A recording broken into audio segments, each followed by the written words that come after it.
the Trail of Tears. It's often called that. And then trade and intercourse really was about trade, but also about intercourse or having relationships with Indian peoples and recognizing them are essentially not as human beings. Then because of the misgivings and behavior, the government decided to create the Bureau of Indian Affairs, which has had very little positive effect, but there have been hit or miss kinds of events. The intention of the government was to try to kind of wrangle Native Americans in a sense so that they could get a sense of how many people were where after having dispersed people to different places.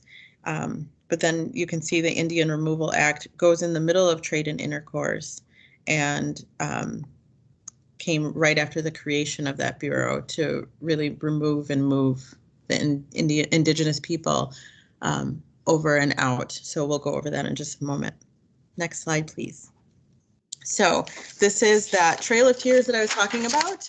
And the Removal Act resulted in the forceful removal of indigenous people. Not that there wasn't forceful removal before this, but this was an actual written act of the United States government to, and there's one more slide, I think, in the middle there, to offer Native Americans permanent removal from their traditional homeland areas. So you can see here, it's quite small because I wanted to showcase, like this is the Midwest where we are, where so many peoples were living or removed and moved to, and then this is the trail. One of the things in this one that I wanted to point out is that some were forced to be removed through water.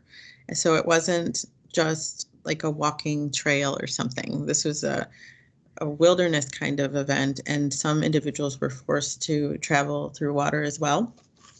And then next slide is about the freemen. So one of the things about presenting this, I'm a Comanche person, and I'm also I'm Cajun Creole and also I have Cherokee. My mom's from Louisiana. My dad is full-blood Comanche. There are different things that people don't know, and there's no way to really fully encompass the entire peoples, right? Because it's a lot of peoples. It would be like trying to talk about all the white people. You can't do that. There's a lot of different people. So with the Freemen, this is an area that I'm hoping well, if it's not new, I want you to be reminded or think about. This was one of the atrocities that occurred too, because it's not a romance story. It's a story of people doing things to other people during the course of having things done to them too. So there were 5 tribes of people that were forcibly removed. We were just talking about the Trail of Tears. It wasn't actually 5 tribes. They were like bands and groups, but they were forcibly removed. And in the course of doing that, some of them took Black Americans, or at that time African Americans, into slavery and on the trail. And so there is a video that I want you to see in just a moment that really addresses that issue, because it's an overwhelming sort of something that many are ignorant to. The difference between freemen and Black Indians is different. So what Natalie was talking about is being a Black Indian, and the freemen is something different than that. So the freemen were enslaved, and then there was, just like what happened with white America in colonialism, there was I'm not going to just intercourse. People were still, there was a lot of raping and different other things going on with the enslaved people. And so there was mixing that went on. And the Native American Black people that came from those it's not a union, but came from those situations, are trying to get their sovereignty acknowledged too, because they are in fact part of a sovereign nation. And so also some Native American tribes, and Cherokee in particular, have been struggling with this, have really had difficulty. And if we could click one more time, acknowledging those individuals as part of their nation. So it's been going on in Oklahoma for quite some time. So next slide is about Black Indians. And this is, I started with the Freeman, so just one click. And then if you don't mind, Natalie, clicking on the young lady who is at the top, there's an embedded video there.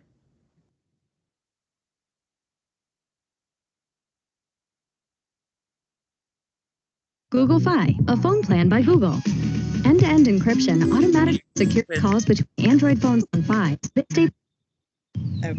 In Broken Arrow, Oklahoma, there lies a cemetery for Creek Indian freedmen, the tribe's former black slaves. It's neglected and becoming a dumping ground. Yes, this is one of the Benjamins. When Rhonda Grayson first heard about it, she didn't get very far in her inquiries about who owned this plot of land. And when I received the second call, I said, this is the ancestors calling us, and we have to do something. Not only did she find the owner, she managed to acquire the land on behalf of the Creek Indian freedmen. Now she's begun work on restoration and an accounting of who's buried here. Now, this is Rebecca Johnson, born July 4th on Independence Day, 1865. At the recent commemorations for the centenary of the Tulsa Race Massacre, Black Native Americans were a strong presence. And as with the massacre of 1921, many in the U.S. and elsewhere aren't even aware of their existence.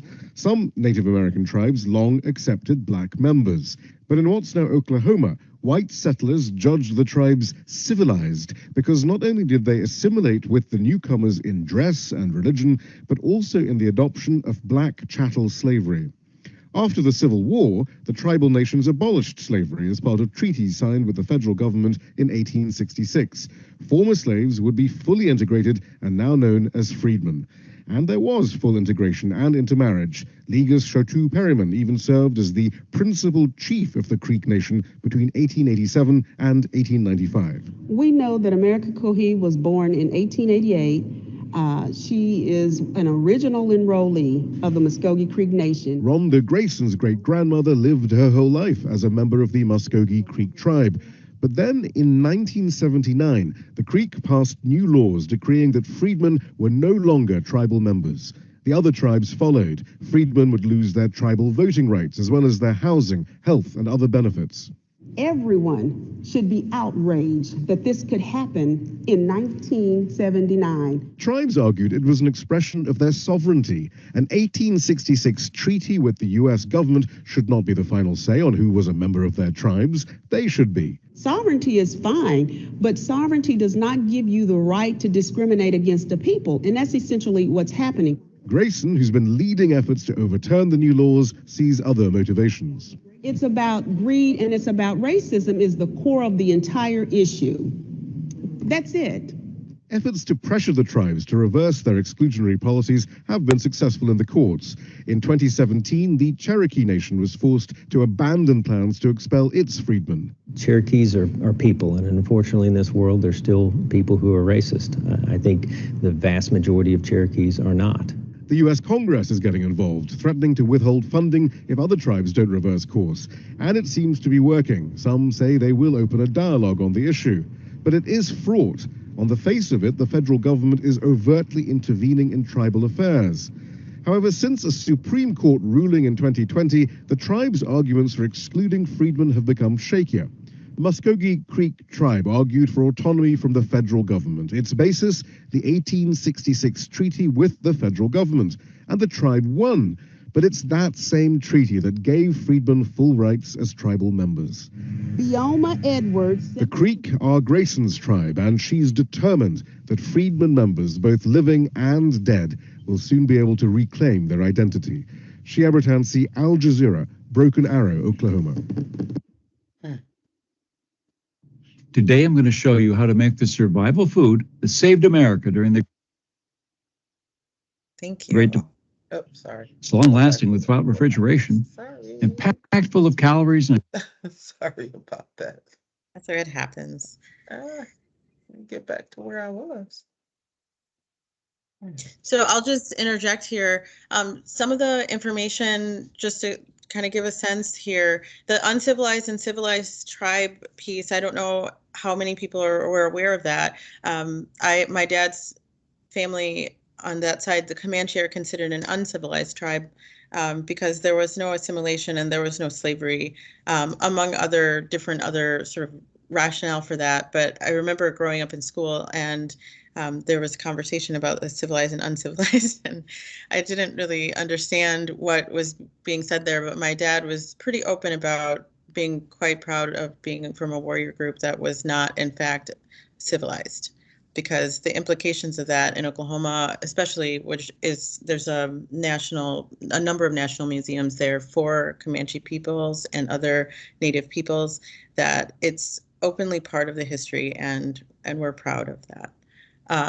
So the reclaiming of status, culture, and sovereignty, and the complicated history with the U.S. government, of course, and then other issues of attempting to reclaim lands or claim lands that one was living in. And I wanted to make a quick distinction, because some of the conversation was about racism, but I do want to outline that a lot of it is oppression, right? When we're talking about a group that was harmed by racism, and then they're engaged in behavior that is oppressive, that is sometimes a vestige of racism.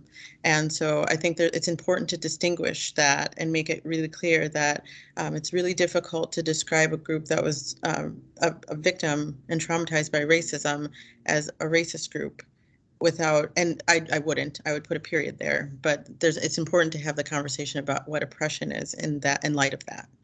The concept of family, I think, like with Natalie, when she told me that she was part Native American, I immediately said, "Your family" to me.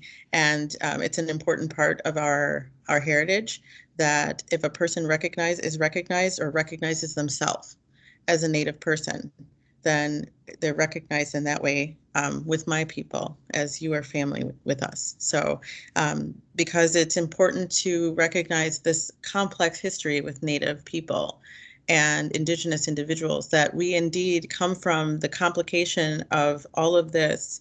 And so we have this blood quantum issue, which has been put upon African Americans as well, where we have to quantify the amount of blood that we have. And I sometimes catch myself doing that too. And then I'm like, is it 82? Is it 81? Like, I don't remember. I don't know. And then I realize, like, I don't have to do that, but it's part of the history, right? That you have to quantify. And in fact, I am a card carrying Comanche, because I'm a leader in my nation and tribe. And we have a band as well in Oklahoma. And so I am a tribal elder. And so I had to get a card, but my dad doesn't have a card. It was a little bit more difficult to get it, because he wouldn't get it, because he came from an era where it felt like to him that it was like what was done with the Nazis and the Jews. So then a lot of Native Indigenous people feel that way about that card. So, and then the birth of Indigenous People Day, which we'll talk about in a moment. So I'll keep moving because there's so much to say. Keep going. All right. So the boarding schools, if you're not aware, there were also boarding schools. So there was an attempt to continue to acculturate and assimilate Indigenous people through the boarding schools that included the youth. My family I have survivors of that on both sides of my family. And what came from that is genocide. Many children were killed or died in those schools, and it wasn't accounted for.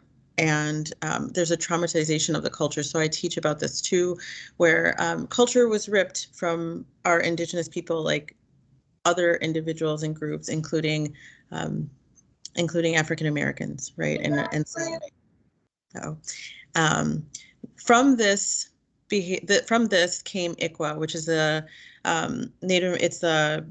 Indian Children's Welfare Act, and it is intended. The intention, although it doesn't function entirely this way, is that if a child comes into state care for any reason, meaning the state has intervened because of some allegations of neglect, abuse, and maltreatment, that the first question by law has to be, are you part of, they say Native peoples, and it's required by law across the country. And if the person says yes, then a full investigation of where and who has to be done.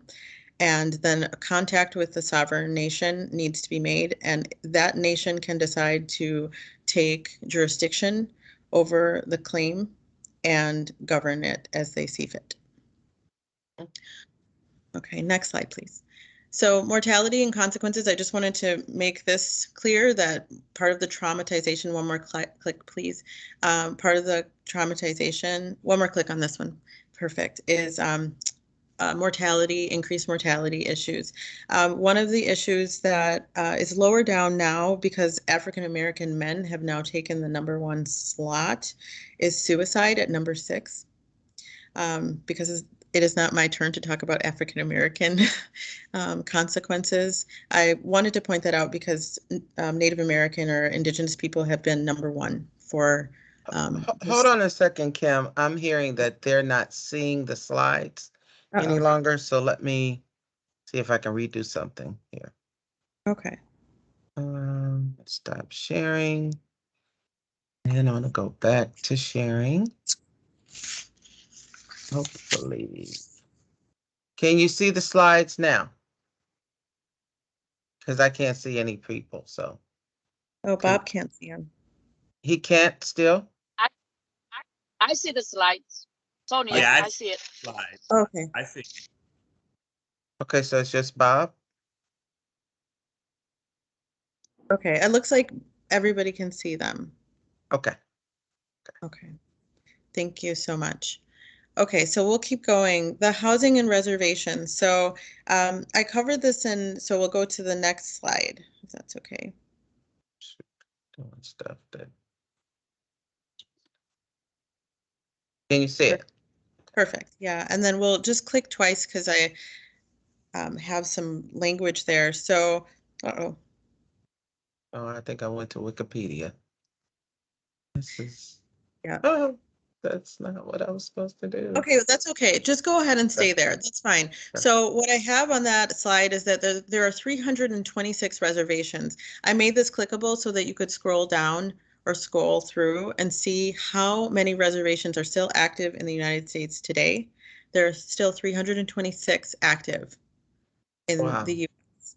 And then from a housing standpoint, the statistics since 2019, home ownership of Native Americans was 50.8%, ranking amongst white non-Hispanic Americans, and so who are at 73.3. So that is 22.5% lower with home ownership. It's still higher than African American. Yes, it is. Natalie, that's not our group right now. I know. Well, it is, but it is though.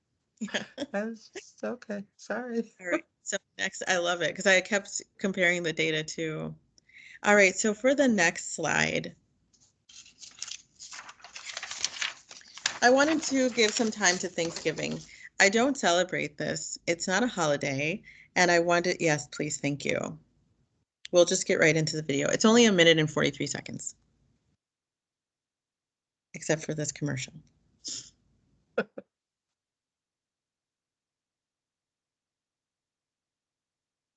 Okay, good, it's starting.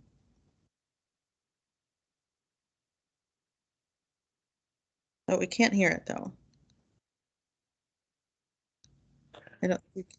All right, wait. Hold on. I know you got it. I got it. I just have to get it back.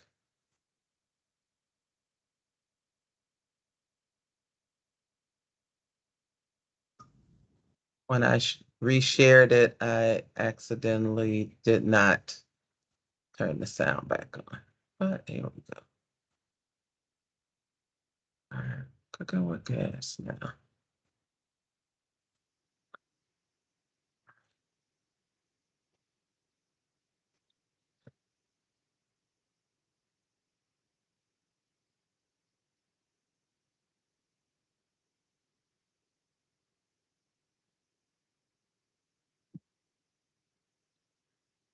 Sounds. Now there's a commercial, of course. What really happened over there?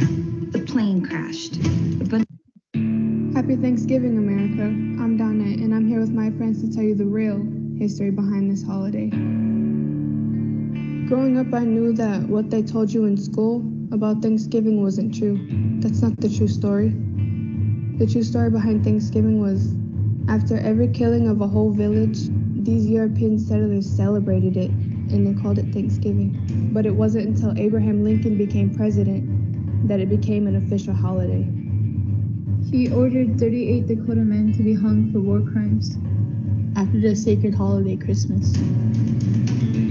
We take this time to remember our elders who lost their lives due to what really happened. Usually my mom makes a Native American dish for us and we pray. Growing up, I would be kind of annoyed that they didn't know what actually happened on Thanksgiving and that they're actually celebrating the deaths of many people and many tribes that were lost. Whether it's to give thanks or to be with your family, you should learn how the holiday was established in the first place. I'm thankful for being born indigenous to this continent. I'm thankful that I still have my culture. I'm thankful that my elders kept our culture alive all these years. I'm thankful to be indigenous, resilient, and alive. I'm thankful for us all to be able to stand together, stand strong, and stand as one. Happy Thanksgiving, America.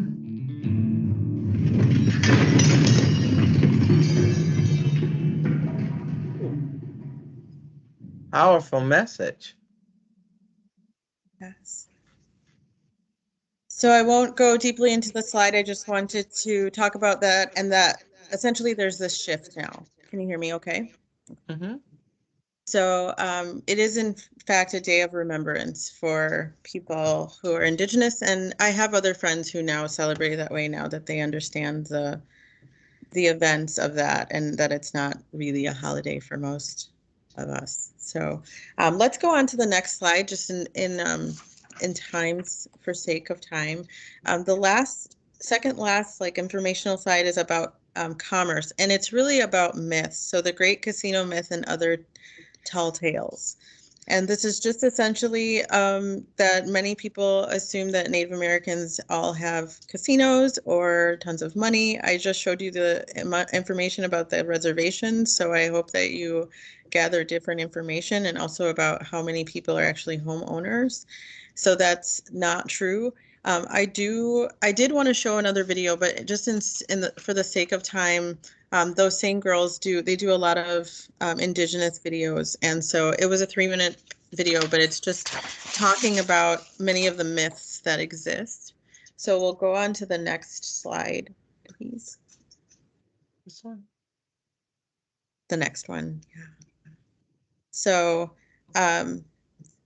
today that's right. Did you not want the video?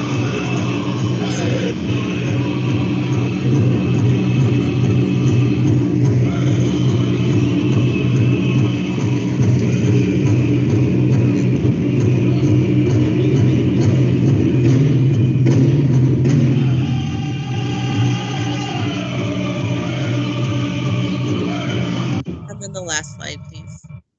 So Yorokwe, thank you so much. I appreciate giving the information today.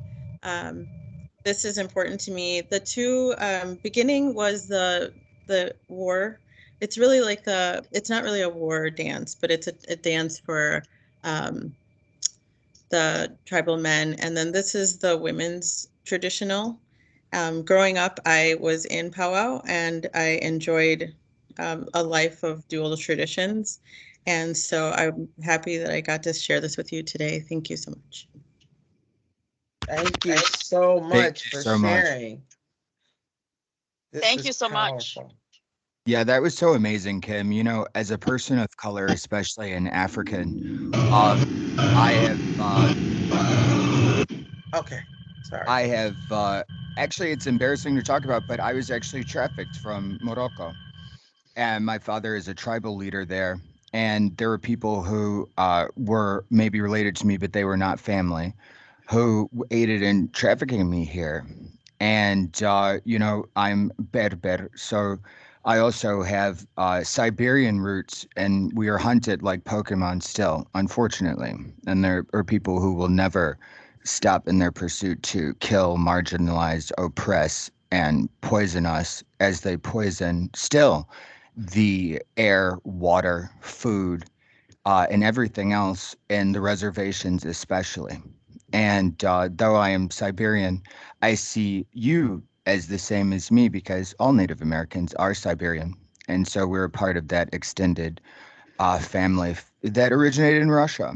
So very interesting and moving. Thank you. Yeah, that was a very powerful presentation. Would anyone else like to unmute and share with Kim any thoughts on what she just presented, or any comments, That was questions? very I just want to, this is Sonia. Thank you so much. I appreciate it. There's a lot of things I didn't know about that. But I've actually been watching in the Netflix. They have, for the whole month, they have a lot of information and documentaries on Native American. It's just incredible, all the good information that's out there. Thank you so much for sharing. Hey, hey there, this is Tiffany Willis Johnson, Oak Lawn. As an African American woman and with snippets of Indian in my, I just did the ancestry and I have some Indian too. And I just think it's awesome to learn from the insight, kind of from your perception of kind of how things were in the history. I have never really celebrated Thanksgiving, not because I understood all the history that you just kind of gave me some more insight on, but just because I knew it wasn't of my origin. I always use Thanksgiving to kind of be grateful and I've taught my daughters gratefulness. But now you've just given me some thought about how we normally go around and talk about what we're grateful for, what we're thankful for. I'm also going to try to find some additional YouTube videos to teach them the history of, what really happened in Thanksgiving, because I'm all about finding truth. So thank you for sharing that. It was amazing. It evoked some emotions that I wasn't expecting, and I felt it very insightful. So thank you for that. Yes, thank you. Anyone else? Yeah, Kim, this is Sarah Christensen. One, I wanted to thank you so much for sharing and educating, and for not sugarcoating anything, and for really like going there, because I think especially as white folks, it's really, really important for us to, for those of us who are white, to be confronted with this and to confront this, So I just want to thank you again for, in this setting, really being very honest about kind of what we're dealing with here, right? And I'm curious, I put it in the chat, doing something good with this information today. I am going home for Thanksgiving. It is something that our family gets together, and I'm wondering, one thing I'm thinking is well, maybe I can come with some information on just the native lands that our houses are on and things like that. And I, without kind of, I would like to do the work, but do you have any resources as far as where we could go to learn more, and or different ideas for kind of helping to sprinkle education into people who maybe aren't, kind of open to this idea? Yeah, the Oklahoma Historic Society is online. You can definitely look at that. There are tons of pieces there that say who the indigenous people were, that where their traditional homes were. When we start meetings at Marquette, we say we want to acknowledge that we are on the lands, the homelands of, and then we say the peoples, and acknowledge that, and wherever we travel. So you can actually see it on the Trail of Tears PowerPoint. It's there, but it's also on the Oklahoma Historic Society. And that's one of the best opportunities, because it's where many Native peoples, indigenous peoples, have found their final place of living, or were pushed further to the California space. And so that is a really good resource. I'm certainly happy to provide a couple of other resources later in the chat. Great. Thank you so much, Kim. It was a very powerful presentation. Anyone else have anything to share? Hi, it's Mallory out of the Oak Park office. And again, I want to echo what everyone else is saying, and thank you for educating us and enlightening us. And I think I'd like to say, just make a statement about resiliency. And it is, that's the word that just keeps coming to my head. It's just how resilient in the face of the unspeakable, unthinkable atrocity that the indigenous people, First Nations tribes continue. That's all. Thank you.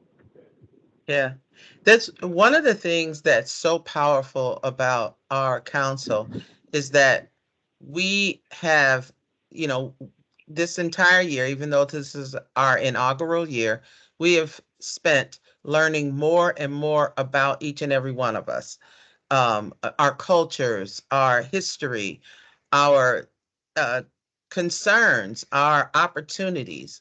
This is what the council is all about. As you can see from the calendar that's on the screen right now, we've had a celebration in every month of this year. And sometimes two, because we've also thrown in a couple of Agents of Change events in there. And we'll continue to do that next year. We're going to add something to our focus for next year. And I'm just going to give you just a few ideas that were tossed around at a planning meeting about what we're going to do for next year. We want to increase our membership. We want to, instead of just having a few of us enjoy all of these wonderful presentations, we'd like to enjoy it on a larger scale. So we're going to ask that each and every one of you here reach out to someone else, invite them to join the council. We're going to offer, you'll start seeing more in your office meetings about our council, and that should encourage you to then reach out to any other people that are in your office and invite them to attend our events. We're also going to try to post calendars, in all of the offices, so everyone is aware of what we, or not what, but who we are celebrating for that month, because we think it's really important that everyone participate with us. It's not just for those of us that are diverse. It is for the entire company to celebrate with us and to learn with us and really feel the impact of having a diverse environment and how powerful it can be for the entire company as a whole. We're going to use Yammer a little more frequently than we had been, but we're also going to develop a social media page. We want people to engage with the page and post things that are relevant to the diversity group. And we've got a lot of great things planned. We want to do more community outreach because we think it's important that not only do we need to know here inside of the organization that we are embracing diversity, equity, and inclusion, but we need to let the people that we serve know that this is the place to be. This is the place to come to for real estate services because we embrace you. And we are so excited to expand and get more members in. And we're going to try to create some DNI swag so that we have, we'll be able to offer t-shirts and maybe some hats, and we're going to identify some organizations that we can connect with and engage with as a D&I council for Coldwell Banker. So there's a lot of things on the horizon, and we welcome any and all suggestions. We need to talk it through, see what will work for us, and try to incorporate it into the fiber of our council. We want to be the place to be. We want to be the organization to be. So all of you have been so gracious this entire year, and everyone has really stepped up to the plate when we've asked for presentations or information, and everybody has just been so giving and willing. We are going to celebrate you in December. That's all of you collectively. We're going to celebrate you because on December 13th, wrong slide, but anyway, on December 13th, we are going to have a December Diversity, Equity, and Inclusion networking event. It's going to be December 13th at the Lincoln Park office in the 1900 North Block on Clybourne. You will see some information about it coming across your email in very short order. But before we talk about that, let's impact some lives. Now, you were sent a survey. Well, actually, it was a survey through Office 365. And some of you responded by giving names of those that you felt were great people to sponsor for the various organizations. So far, we have 3 real estate classes, free real estate classes going out to Maylene Pena, Lena Morales, and Walker Reedus. I guess that's how you pronounce it. I'm sorry if I messed it up. And then we have a NAREB membership going to Kim Jones and one going to Shanae Roby. NAREP going to Helena Engel. ARIA to Teresa Munyar, Clarissa Innumerable, and Jacqueline Martinez. And LGBTQ Plus Alliance to Lucas Lyons. And I believe we have 2 other names for the Alliance. Is that correct, Curtis? Yes, we have Philip Weaver and Cynthia. She was nominated by Rachel. I'm sorry, I don't know, but we do have all 3 positions, so I'm excited. That's thrilling. Okay, so our LGBTQ Plus Alliance spots are full, and so are our ARIA. We do have 2 more memberships for NAREP, 1 more for NAREB, and 7 more free real estate classes. So if you know someone that's, this is the time to go out into the community and find out how everyone, everybody's looking at real estate agents as being in a real sexy, profession now. I mean, just if you were on Greg Rand's meeting earlier, he talked about how we were one of the few industries that were considered essential. So now everybody wants to be a real estate agent. I had been used to telling everybody that in the state of Illinois, there were 45,000 realtors. Well, I learned the other day there's 54,000. So 9 more thousand people snuck in with, and I didn't see it. They kind of came in, right under my nose.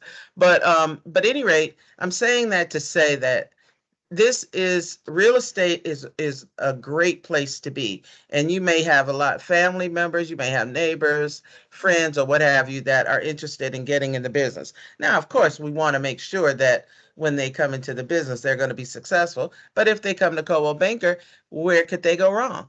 So, and especially with your leadership, and remember, once they get licensed and they come to the company, there's a 221 referral reward in there for you. Every time they bring a transaction in, every dollar that they bring through the door, you get 2% of it. So it's a win-win for you all the way around. So if you haven't done so, please submit your names so that we can fill these spots. So want to make sure that you remember to invite potential members, to these meetings. Promote the DE&I events at your office. Post DE&I information, photos, etc. on Yammer, and encourage others to visit your DE&I Yammer page. Sarah, did you have anything else you want to add to this? No, not at this time. I will say, actually, I'll put the Yammer group in the link in the chat because I think we have some new faces who perhaps have not joined it. And it's only as good and as informative as content being put in there. So it's a great spot for to kind of keep these conversations going. I think it'd be great maybe to put the Oklahoma Historical Society link on there, things like that. So I will pop that into the chat. But lots of really exciting stuff coming up in the next couple months, like Natalie said. Yep, we're excited. And again, you are all invited to attend the diversity networking meeting group, whatever you want to call it, December 13th. We're going to start at 4 p.m. at the Lincoln Park office on Clybourne. And you are all welcome to bring someone that you think would be a great member of our council. Let them come in, meet with us. It's not going to be a formal meeting. We're not going to do a lot of presentations or anything like that. But if you are so inclined to do in-person events, please plan to attend. Please be sure to wear a mask. This is still the world of COVID, and we want to make sure that we are being respectful of everyone around us. And if nobody has anything else that they'd like to share, I'd like to say thank you all for being here today. Have a great rest of the day and sell some real estate. Thank you. Thank you, Thank you Ned. so much for Thank everything. you, Natalie. And thank you for all the educational events that we've been having. And thank you for the membership. Very appreciated. You're welcome. Thank you. Thank you all. Great job, Kim. I wanted to say one last thing. My daughter was actually here with me. She listened to part of it. She's like, "Mom, I do feel like I'm a American, Native American." And I say, you do like. She's like, "I have the cheeks. I know." And then she said, "I say your aunt looks like it. Her dad from Brazil." And she just called her dad, and she called me back and say, "Ma, do you know that my grandma was adopted?" I'm like, "I did never heard of that." So she's now digging into her heritage. So very, very exciting. Thank you so much for everything, all the information. That's where DE&I testing comes along. Might as well do it. Link in for CB Cares where we're voting on where we want the foundation money to go to.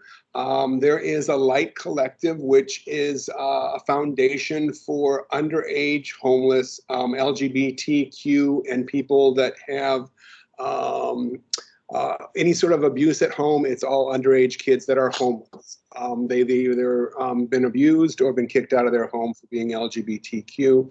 And I threw that up in the chat there, and we need to vote by the end of November. Please, the Chicago way, as often as you can. Okay.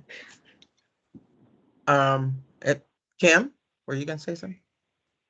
It's a really good organization. I've supported it for a long time. It's good. It's a good organization. Great, thanks. Thank you so much. That was really great, Kim. Thank you so much. Yeah. And you guys are all great and wonderful. Thank you. And I just feel so great being a part of this group. I'd just like to add, I'm downtown Chicago on my way to Carr for the open house I'm on the new member task force. And I just wanted to say that if I have an opportunity to talk about CBDE&I, I will. All right. Okay. All right. You guys take care. And Natalie, huge thanks to you for spearheading the council. Like, none of us could do any of this without you. So thank you for your leadership. Thank you so much, Sarah. Yeah. Okay. Take care, everybody. Thank you. Take care. Bye. Thank you.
all